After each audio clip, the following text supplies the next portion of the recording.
vamos a Brasília, vamos falar com Délio Rocha. É que lá em Brasília foi aprovada ontem a reforma da Previdência em segundo turno.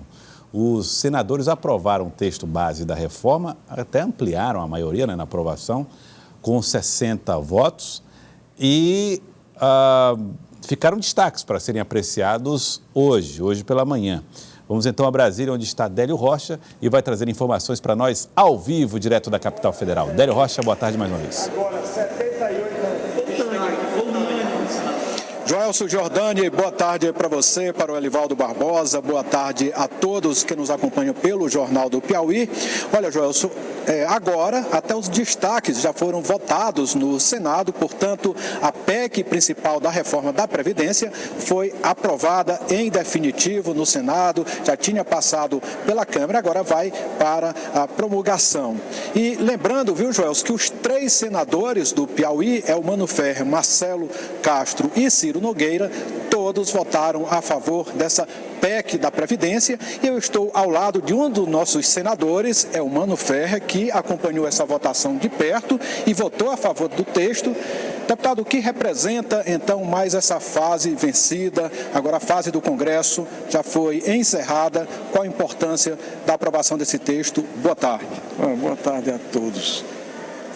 A reforma da Previdência é uma das grandes reformas que o Brasil tem que fazer.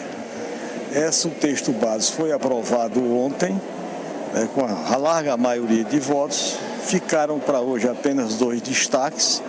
Ressalte-se o papel desse destaque do senador Paulo Paim, em que resultou em um grande acordo de todas as forças políticas do Senado, no sentido de que os trabalhadores da área de vigilância e naquelas áreas insalubres e que traz problema para a saúde do trabalhador, isso aí será resolvido logo incontinente antes da promulgação da reforma pelo presidente da República através de uma medida provisória.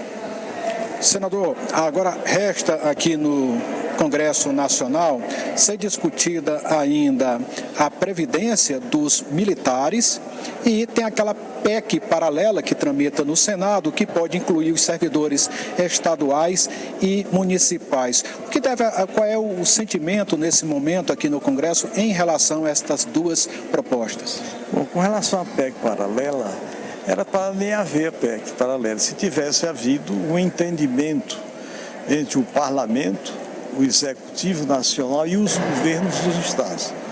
Entretanto, a saída saiu após o início da tramitação da reforma na Câmara e a saída, inclusive sugerida dentro de um consenso, cujo relatório já está pronto da medida paralela, da PEC paralela de melhor, o senador Tasso Gereissati entregou hoje à mesa do Senado. O que é que o resultado disso? É que os estados que têm um déficit anual de 101 a 105 bilhões por ano, 101 a 105 bilhões por ano, eles passarão a integrar a reforma da Previdência aprovada hoje. O que isso implica também é que a União tem um déficit em torno de 300 bilhões por ano, ou seja, o Estado brasileiro tem um déficit anual com a Previdência de servidores públicos e também da Previdência Geral de 400 bilhões. É inviável a união de um orçamento de 1 trilhão e 400 bilhões, um orçamento que nós temos para esse ano, vamos investir 19 bilhões. É insignificativo os recursos destinados a áreas estratégicas. Então eu sei que essa reforma, da importância dela para os estados brasileiros e para todos os beneficiários da Previdência. Se nós continuarmos desta forma, iam chegar em breve dias, aliás, em breve anos, a incapacidade do Estado brasileiro, da União, e os Estados federados não poder pagar os segurados da Previdência dos Estados e da própria União. Eu creio que a reforma, aliás, a PEC paralela, vai, digamos, preencher algumas lacunas, e a principal são os estados e os municípios que não foram contemplados nessa reforma da Previdência, que atinge a área federal. Agora, eu queria só ressaltar a importância dela, porque o resultado não vai ser de imediato. Com a aprovação e a promulgação da PEC, há um freio, há um estancamento nesse déficit brutal dos entes federados. Quer dizer, ao longo de 10 anos é que nós vamos ter o equilíbrio fiscal da União e dos Estados federados, incluindo o Distrito Federal. Temos uma pergunta do estúdio. Senador Elmano Ferrer, boa tarde para o senhor, Joelson que está falando. Bom, nós vimos aí o trabalho de vocês ontem à noite, né? Até perto ali das 8 horas da noite, trabalhando na votação. Hoje de manhã de novo. Agora eu gostaria de saber do senhor, da agenda que o senhor teve aqui em Teresina na semana passada. O senhor acompanhou o prefeito Firmino Filho numa agenda de obras e depois dessas visitas, o prefeito Firmino Filho disse o seguinte, olha, tenho uma amizade com o senador Elmano Ferrer, uma boa relação administrativa e não descarto para futuro próximo uma aliança política também. Como é que o senhor encara essa declaração do prefeito Firmino Filho? Olha, veja, no que nós estamos fazendo, ele e nós outros e outros parlamentares do Piauí, federais, é trabalhar.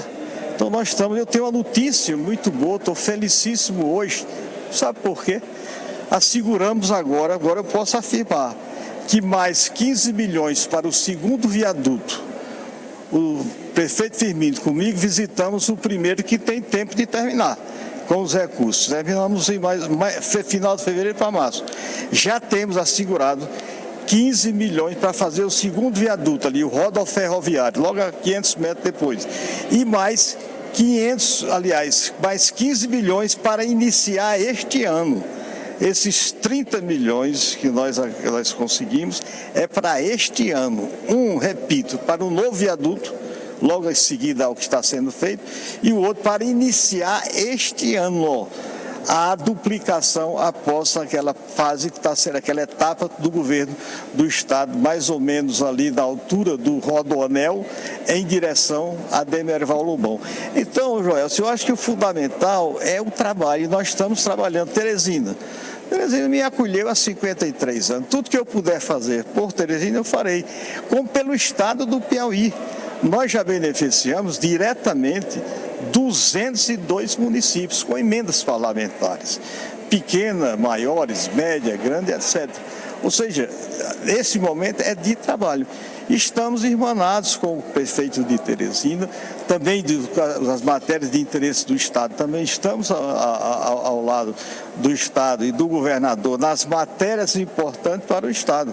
Sou hoje no Senado, juntamente com o Ciro Nogueira e o Marcelo Castro, três senadores que representam o Estado do Piauí. Então vamos trabalhar mais esse ano e no ano que entra é ano de eleição e vamos tomar uma posição.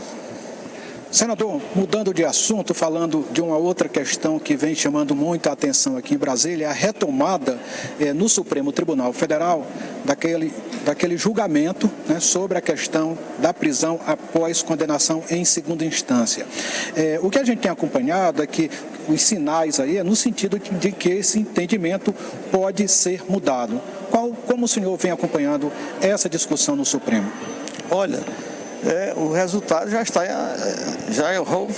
começando, já teve um voto do relator favorável à tramitação até a última instância, conforme prevê a Constituição.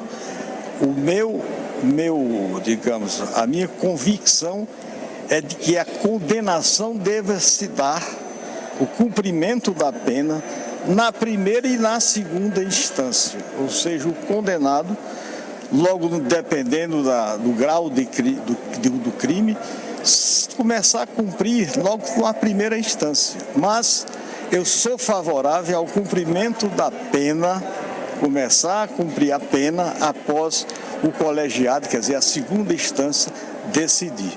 Se houver um retrocesso, eu chamo retrocesso,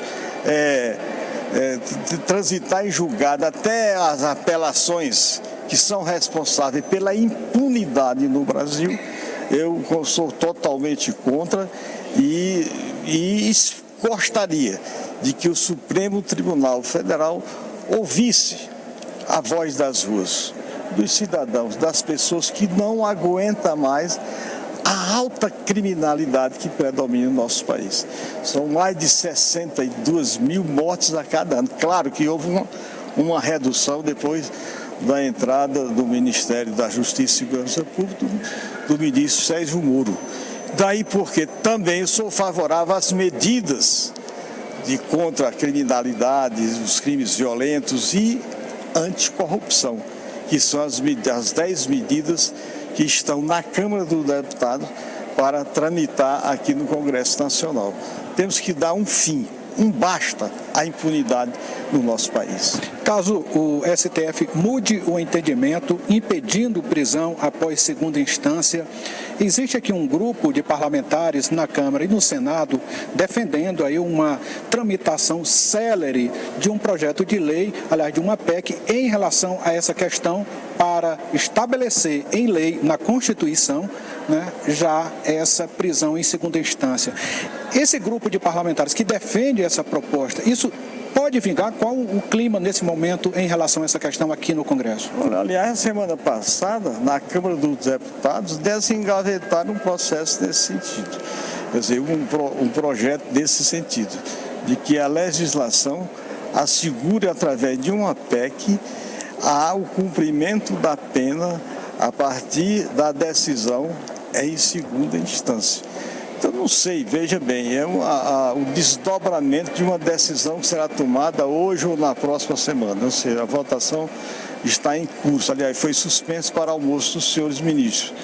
Eu não sei o desdobramento de um retrocesso dessa dimensão e desta natureza. Ou seja, os ricos, os criminosos de colarinho branco, que podem contratar bons escritórios de advocacia, esses têm todas as condições de recorrer, mas nós não sabemos, digamos, o que acontecerá com o Brasil se houver este retrocesso penal no nosso país. Senador Elmano Ferrer, muito obrigado aqui pela sua participação no Jornal do Piauí. Joelson, esse julgamento no Supremo, ele foi interrompido às 12 horas e deveria ter sido retomado agora às 14 horas, né? Então a gente vai acompanhar ao longo do dia qual o desfecho qual a decisão dos ministros do STF em relação a essa questão, prisão após condenação em segunda instância. É com você, Joelson. Obrigado, Délio Rocha, direto do Senado Federal, direto de Brasília, correspondente da TV Cidade Verde no Distrito Federal.